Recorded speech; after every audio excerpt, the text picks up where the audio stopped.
Sanji Vinsmoke est peut-être le personnage dont le passé a été le plus sombre, a été le plus tragique et pourtant ça ne l'a pas empêché de devenir extrêmement fort. Si on dit de Zoro qu'il est le bras droit de Luffy, alors Sanji est définitivement son bras gauche. Pour parler de la puissance de Sanji, il faut déjà qu'on parle de son passé qui est tragique comme je viens de vous le dire, parce que oui, Sanji se bat depuis presque sa naissance. Sanji se bat oui, mais surtout il encaisse. Il est le seul de sa fratrie à ne pas avoir été génétiquement modifié. Ses 3 frères et sa sœur sont le résultat de l'expérience de leur père, Vinsmoke Judge. Il a modifié ses enfants pour qu'ils développent une force surhumaine, une agilité incroyable et ça, Sanji va le subir parce qu'il existe un gouffre de puissance énorme entre lui et le reste de sa famille. Et ça, ça va se voir notamment au niveau des entraînements parce que oui, Judge, le père de famille, décide d'entraîner ses enfants donc il va les tester. Et vous savez qui arrive toujours dernier à ces épreuves? Sanji. Forcément, la compétition est déloyale vu qu'il se bat contre des êtres surhumains et le fait d'arriver dernier, ça va lui valoir d'être la victime du groupe, la victime de sa famille. Et croyez-moi qu'il va subir un tas d'humiliations. Mais ça montre une seule chose concernant Sanji, c'est qu'il encaisse et il encaisse très bien. Je sais pas si vous vous rendez compte de la puissance de la famille Vinsmoke à ce moment-là. On voit déjà que Reiju peut carrément plier des barres de fer. Ils font des sauts de plusieurs dizaines de mètres de haut pour faire des cratères au sol. Ils courent très vite, ils sautent haut, ils nagent très vite et quand ils frappent Sanji, croyez-moi qu'ils ne se retiennent absolument pas. Et en plus d'être nul en tout, enfin comparé à ses frères et sœurs, il a des passions qui sont complètement à l'opposé de sa famille. Il aime la science, les animaux, mais surtout ce qu'il aime par-dessus tout, c'est cuisiner. Et ça, forcément, ça nous amène à la première belle rencontre de Sanji, celle avec Zeph. Même si c'est vrai qu'à première vue, ça sentait vraiment pas bon pour Sanji parce que Zeph est un pirate sans foi ni loi. Il s'attaque au bateau dans lequel Sanji est devenu cuisinier, alors Zeph va tuer presque tout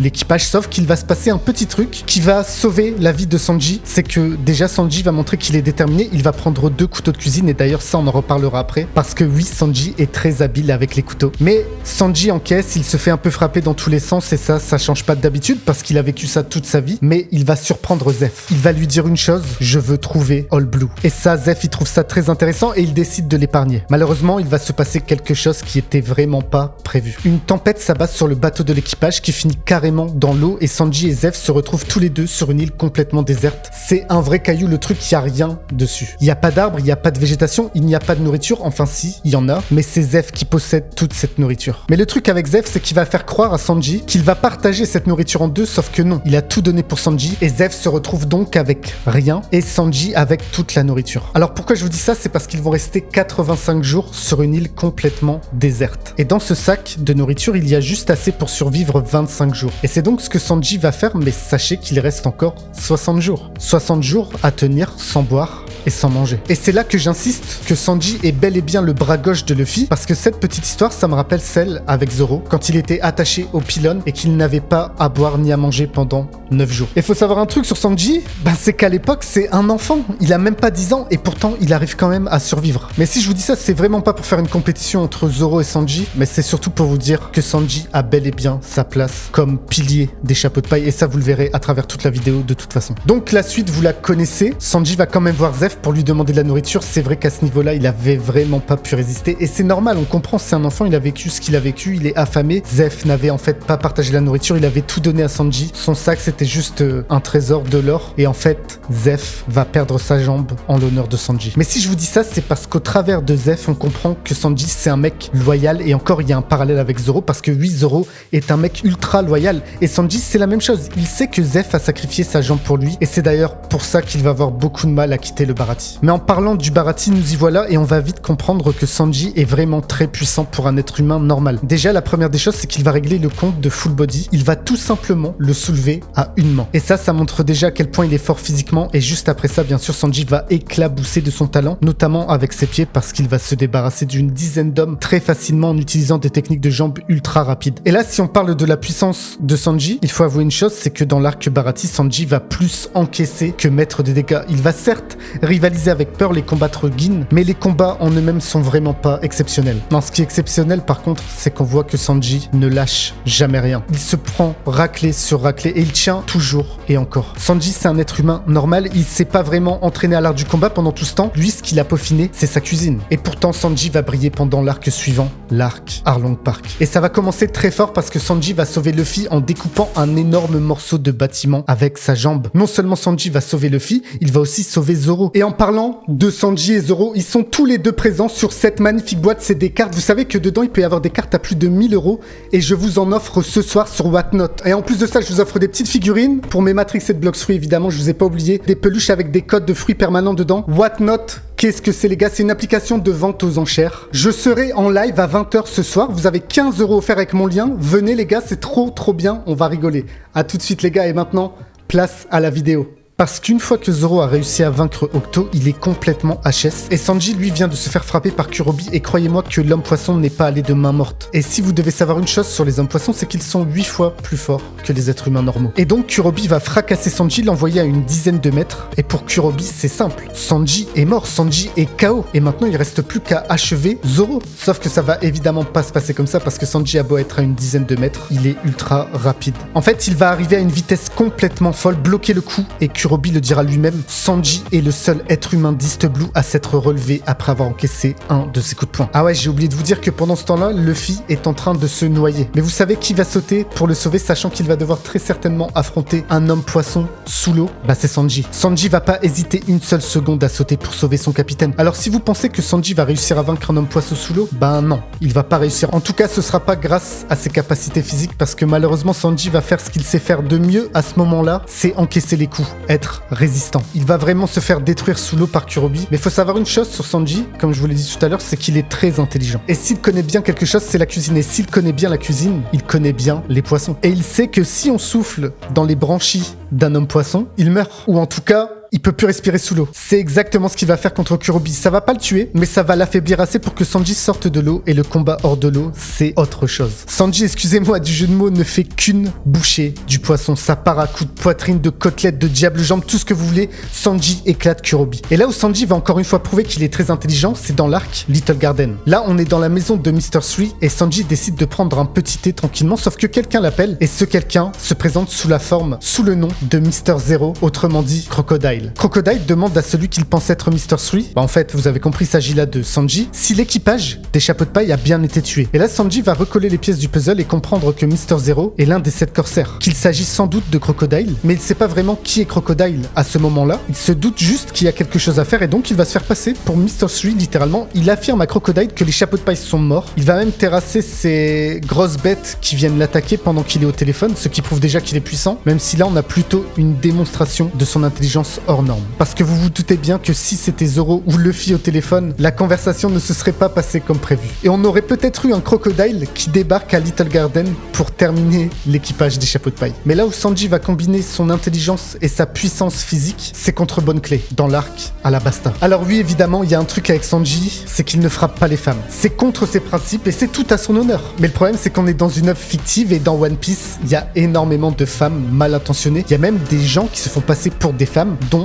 Bonne Clé. Mr. 2 a compris que s'il devait vaincre Sanji, c'était en se faisant passer pour une femme et quoi de mieux que de se faire passer pour la femme de l'équipage des chapeaux de paille à ce moment-là, Nami. Et alors que le combat semblait presque en la faveur de Sanji, Mr. 2 va donc se faire passer pour Nami et fracasser Sanji parce que oui, Sanji refuse catégoriquement de frapper les femmes et surtout il refuse de frapper Nami, déjà parce que c'est un membre de son équipage tout simplement. Et quand je disais que Sanji est intelligent, et ben c'est là qu'il va montrer que déjà physiquement il était en place, mais il a compris un truc sur le pouvoir de Mr. 2, c'est qu'à chaque fois que Mr. 2 frappe, il doit revenir à sa forme originale. L'espace d'un instant, Mr. 2 redevient Mr. 2. C'est soit il attaque, soit il se transforme. Et ça, Sanji l'a compris. Ce qui fait que Sanji est autorisé à le frapper et croyez-moi qu'il ne va pas se priver. Les attaques de Sanji sont sublimes. Un jeu de jambes incroyable, il va mettre à terre Bonne Clé. Et là où c'est beau, c'est que Sanji va tendre la main à son adversaire pour le relever parce que oui, comme il le dit lui-même, c'était un beau combat. Dans l'arc Skypiea, Sanji va une nouvelle fois faire preuve d'intelligence parce que Luffy et Usopp vont faire la rencontre de Satori. Et Satori, c'est le premier prêtre que l'équipage va rencontrer et c'est l'une des premières menaces auxquelles ils vont devoir faire face. A priori, Satori n'a pas vraiment l'air dangereux et d'ailleurs Luffy va le sous-estimer, mais là où Sanji va vraiment montrer toute son intelligence et son ingéniosité, c'est qu'il va avertir Luffy que ce gars a des pouvoirs bizarres et ça a pas loupé. En fait, Satori va balancer plein de boules autour de ses adversaires, chaque boule renferme une sorte de surprise et parfois c'est des explosions. Et ça, Sanji va vite le comprendre et le dire à Luffy qui lui est en train de tout fracasser. Comme d'habitude, ça explose de partout et Satori en profite pour surprendre surprendre Sanji et franchement il lui met un très beau coup. Sanji encaisse et on a peut-être l'impression qu'il s'est fait one shot, mais ça c'est sous-estimé Sanji parce que non seulement il est en vie, mais en plus de ça il a réussi à surprendre Satori. Luffy attrape Satori et l'immobilise. Là Sanji va faire une comparaison avec la cuisine forcément parce que oui, pour bien ressortir les arômes du poivre, il faut qu'il soit en grain extrêmement fin. Et une fois que c'est le cas, il faut libérer l'arôme en un seul coup. Et quel coup magnifique va mettre Sanji dans le crâne de Satori. Satori se fait one shot.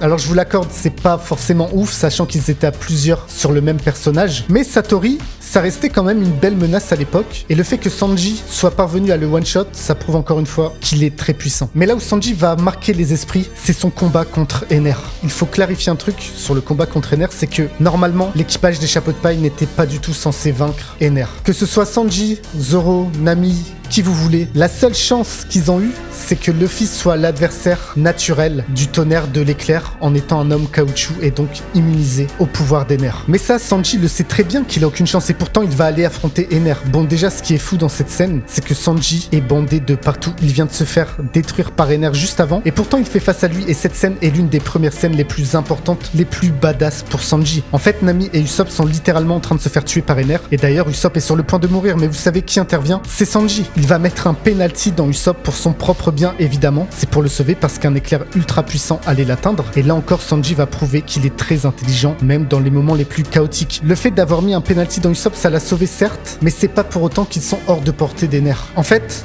Nami et Usopp décident de sauter du bateau volant, mais Ener peut très bien les toucher. Mais vous savez ce que Sanji va faire pour retenir l'attention d'Ener et sauver les deux membres de son équipage? Bon déjà, est-ce que j'ai besoin de vous dire que c'est ultra badass la façon dont il est posé? Il va même se moquer d'Ener en l'appelant Dieu. Et là où je suis désolé de le dire, mais la punchline elle est extraordinaire, c'est quand il est là avec sa petite cigarette et qu'il va demander à Ener s'il a pas du feu. Le gars il est aux portes de la mort et il demande à un mec complètement fou qui se prend pour un dieu sur une île dans le ciel. Le mec a le pouvoir de tout raser avec ses éclairs et lui, il vient de lui demander s'il a pas du feu pour allumer sa cigarette. Bon, évidemment, Sanji va se faire électrocuter, carboniser, peu importe le mot que vous utilisez, il va se faire détruire, mais ça n'empêche que c'était une scène ultra marquante. Et ça me fait même penser à la scène de Zoro, la fameuse « Il ne s'est rien passé ». Mais là où Sanji va vraiment marquer les esprits, c'est pendant l'arc Enies Lobby, il va se battre contre un mec qui se bat avec de la nourriture et plus précisément des nouilles. Bon, déjà, si vous connaissez Sanji, c'est un sacrilège pour lui de jouer avec la nourriture. Et c'est encore plus un sacrilège d'être un gros dégueulasse qui sort des nouilles de son nez, qui jette des nouilles partout dans la pièce, qui salit la cuisine. Mais faut dire un truc sur ce gros dégueulasse, c'est qu'il est pas mauvais. En fait, Sanji a plutôt du mal à s'en débarrasser. Le combat est assez égalité, mais là où ça va vraiment changer, c'est quand Sanji va utiliser des couteaux. Et pour Sanji, les couteaux, c'est quelque chose de sacré. Les couteaux, c'est fait pour cuisiner et pour découper de la nourriture, jamais pour se battre. Mais cette fois-ci, il va faire une exception parce que on est forcément dans une cuisine et son adversaire c'est de la nourriture, donc il n'y a vraiment aucune raison pour laquelle il ne puisse pas prendre ses couteaux. Et je peux vous dire un truc sur Sanji, c'est qu'il est extrêmement fort avec des couteaux. Il va découper l'armure de son adversaire sans trop de difficulté et bien sûr il est fidèle à lui-même. Il n'utilisera jamais ses couteaux pour trancher quelqu'un, il est obligé de finir le taf avec ses jambes. Mais si ce combat vous a impressionné, attendez de voir le premier combat dans lequel Sanji va vraiment step up. Déjà la configuration du combat c'est à peu près la même qu'il y avait eu avec Ener. Nami et Usopp sont en train de combattre Jabra. Jabra possède le Zoan modèle canidé. C'est en quelque sorte un chien loup. Et vous vous doutez bien qu'avec un fruit comme ça, Jabra est très fort. Il va soulever Usopp, le pauvre, c'est toujours lui qui se fait détruire, mais c'est la vérité, il va quasiment le tuer. Zoro voit la scène, mais il est lui-même en train de combattre contre Kaku, mais évidemment Sanji va intervenir. Jabra va lui dire « Mais t'es qui? C'est qui ce gars ?» Et lui, il va lui répondre « Je suis le chasseur ». J'ai beau refaire un peu la scène, j'ai toujours pas compris ce qu'il voulait dire, mais vous verrez qu'il aime trop faire ça, il aime trop faire des petites punchlines, c'est du Sanji tout craché. Mais en tout cas, ce combat va vraiment être épique. Au début, le combat est plus ou moins égalité jusqu'à un moment où Jabra va essayer de piéger Sanji. Il va lui jeter la clé qui est censée retenir Robin. Il va lui mettre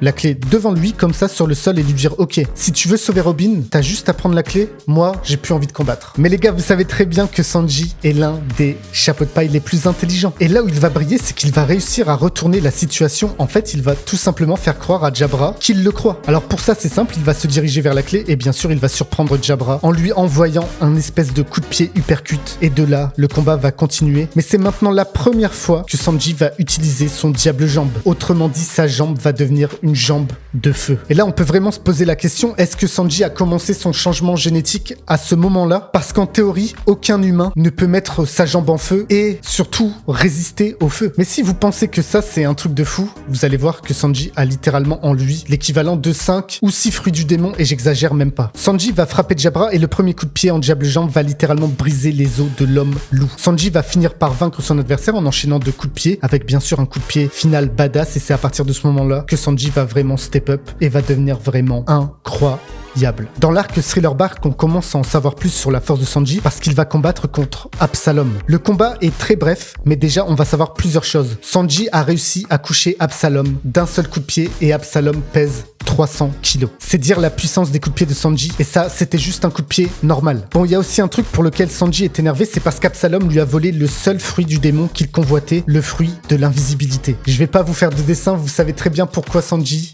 veut le fruit de l'invisibilité, mais ce qui est très intéressant là-dedans, c'est qu'il y a une sorte de foreshadowing parce que Sanji finira par lui-même devenir invisible. Dans ce combat, Sanji va prendre cher, il va se prendre des balles, il va se prendre un couteau dans le dos, mais ça va pas l'arrêter, le gars est juste trop fort. Il va quand même terminer Absalom, et même si le combat était assez court, bah ça nous a montré à quel point Sanji avait évolué depuis le début de l'œuvre. À la fin de cet arc, Sanji va aussi combattre Oz, d'ailleurs, il va même le faire tomber avec ce coup dans la cheville. Mais s'il y a un moment qui montre que Sanji est le bras gauche de Luffy, c'est au moment du fameux « il ne s'est rien passé » de Zoro. Parce que ce moment de base, ça aurait dû être Sanji. Mais Zoro, avec tout son honneur et toute sa bonté, a préféré pousser, assommer Sanji pour prendre sa place. D'ailleurs, quand Sanji se réveille, il est le seul chapeau de paille à se demander ce qui s'est passé avec Zoro. Et ça, bah vous connaissez la suite. Ça a donné lieu à une scène complètement folle. Mais d'ailleurs, le duo Sanji-Zoro va frapper fort lors du time skip parce qu'ils vont massacrer un pacifista à eux deux. Dans l'arc Fishman Island, Sanji va encore une fois nous montrer qu'il est surhumain. Tout simplement, il peut voler. Il a appris le skywalk du CP9. Et d'ailleurs, il l'a appris en courant 3 mois sans s'arrêter, ce qui prouve à quel point Sanji est résistant, est endurant et qu'il est absolument certain que c'est un surhumain même à ce moment-là. Et en fait, cet entraînement, ça va le traumatiser et ça va donner lieu à une attaque, les souvenirs de l'enfer. Cette attaque va littéralement détruire Wadatsumi. Dans l'arc Punk Hazard, Sanji va très brièvement affronter Vergo. Pendant ce combat, il va même se briser le tibia, mais ça ne va pas l'empêcher de continuer, ce qui montre encore une fois la résistance de Sanji. Le combat va pas vraiment se terminer, mais je pense que Sanji aurait largement eu ses chances contre Vergo à ce moment-là. Là, on est dans l'arc Dressrosa et Sanji va affronter un adversaire qui n'est pas des moindres parce qu'il s'agit de Doflamingo. Alors certes, on peut pas appeler ça un combat, mais plutôt un mini affrontement entre les deux, mais il faut savoir qu'à ce moment-là, Doflamingo n'a vraiment pas eu de réel adversaire, et il va le dire lui-même concernant Sanji, enfin un adversaire à ma taille. Sanji va tout donner lors de ce combat, il va même blesser plus ou moins Doflamingo, mais évidemment ça suffira pas pour le vaincre. Vous le savez, l'un des meilleurs arcs pour Sanji, en tout cas en termes de développement, c'est l'arc Whole Cake. Et dans cet arc, Sanji va affronter son père, ses frères, il va leur tenir tête. Mais là où il y aura vraiment un combat majeur, même si encore une fois on peut pas dire que c'est un vrai combat, vu qu'une seule personne a attaqué, mais pour moi ce combat reste majeur dans One Piece, c'est Sanji contre son capitaine Luffy. Comme je l'ai dit, dans ce combat, Luffy refuse d'attaquer Sanji et se laisse faire. Mais on peut voir que Sanji a vraiment progressé, il est rapide, il frappe très fort, et je pense même qu'il s'est pas vraiment retenu contre Luffy. Mais dans ce combat, c'est pas la puissance physique qui compte, mais la puissance mentale. Parce que Sanji veut vraiment et croit vraiment qu'il va quitter les chapeaux de paille à ce moment-là. Il va renoncer à ses rêves, il va renoncer à sa famille, sa vraie famille. Et on voit que c'est vraiment très dur. Il pleure, ses frères se moquent de lui. Je veux dire, même Nami va le rejeter de l'équipage. D'ailleurs, je me demande bien ce que Zoro aurait fait s'il avait su que Sanji avait frappé Luffy. Alors peut-être qu'il le sait, peut-être qu'il y a eu un affrontement en coulisses et qu'on ne le sait pas, peut-être qu'on le verra un jour dans un flashback, même si je pense quand même que cette histoire est morte et enterrée, on verra plus jamais rien sur ce truc-là, mais en tout cas, je pense vraiment que Zoro ne l'aurait pas pardonné. Mais ce qui est sûr concernant Sanji, c'est que cet arc est un super arc pour lui, il lui est quasiment dédié, et il va d'ailleurs montrer à quel point il est devenu puissant, parce qu'il va être tellement rapide qu'on pourrait croire qu'il se téléporte. Il va esquiver une balle de Katakuri, Sanji devient de plus en plus puissant, et ça va se voir dans un arc, vous le connaissez très bien, l'arc Wano Kuni. Et notamment lors de son combat contre Page One, Sanji utilise pour la première fois son Red Suit, un costume donné par Judge, son père. Ça lui permet non seulement de décupler sa force, sa vitesse, il peut voler, mais surtout il peut devenir invisible. Mais en plus de donner des avantages offensifs, le costume donne aussi un avantage défensif puisque la cape permet de bloquer les coups. C'est un véritable bouclier. Et Page One va en faire les frais puisqu'il va se faire one shot.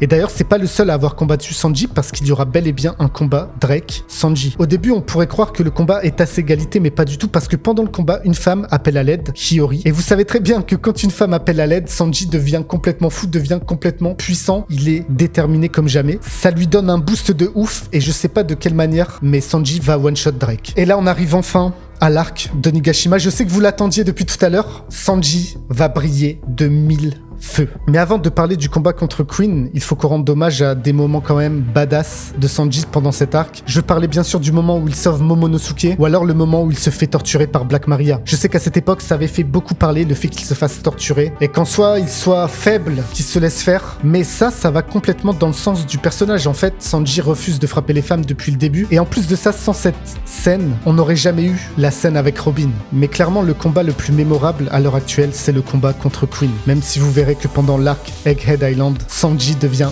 extrêmement fort. Déjà pendant le combat contre Queen, on a cette scène légendaire qui inclut le duo Zoro contre le duo Queen et King. D'ailleurs, Zoro pose la question à Sanji comment il se sent depuis qu'il a mis ce fameux red suit, et Sanji va lui répondre qu'il se sent un peu bizarre, qu'il se sent plus tellement lui-même. Et c'est normal parce que le red suit a un effet positif mais aussi un effet négatif. Parce que ça a peut-être changé à vie Sanji, il est peut-être devenu vraiment un Vinsmoke génétiquement modifié qui n'a plus vraiment d'âme. Mais ce qui est sûr, c'est que ce red suit a fait de Sanji un être extrêmement fort, et contre Queen, on a vraiment de tout dans ce combat. On a des armes, on a des attaques physiques, on a des retournements de situation, mais surtout à un moment, Queen va briser les os de Sanji. En tout cas, c'est ce qu'il va croire parce que Sanji sera tout déformé, on dirait qu'il est devenu de la pâte à modeler, et pourtant non, pas du tout. C'est tout simplement les effets du red suit qui a génétiquement modifié Sanji. Et si on pouvait en douter un moment, croyez-moi que là, ce qui va se passer, ça enlève tous les doutes parce que Queen compte fracasser la tête de Sanji, il compte même la trancher avec cette épée géante. Sanji ne bouge pas, et vous savez ce qui se passe? L'épée se brise sur la tête de Sanji, le laissant complètement indemne. Sanji finira même par détruire le red suit parce que lui se considère pas du tout comme un Vinsmoke. Il n'est pas comme ses frères et sœurs, il n'est pas comme son père, et puis de toute façon le Stealth Black est maintenant inutile puisque Sanji peut littéralement devenir invisible, il peut créer de l'électricité avec ses pieds, il peut être ultra résistant. D'ailleurs, Sanji panique, il a peur de perdre son humanité, et c'est là qu'il appelle Zoro. Il lui dit clairement que si Zoro a un doute sur lui, si un jour il perd son humanité, alors Zoro devra le tuer. Et une fois ce message passé, vous vous doutez bien que Sanji a un mental de fou et il va détruire Queen. Et ça va nous amener à l'arc Egghead Island, l'arc actuel. Évidemment, Sanji va briller, et j'ai pas d'autre mot, il va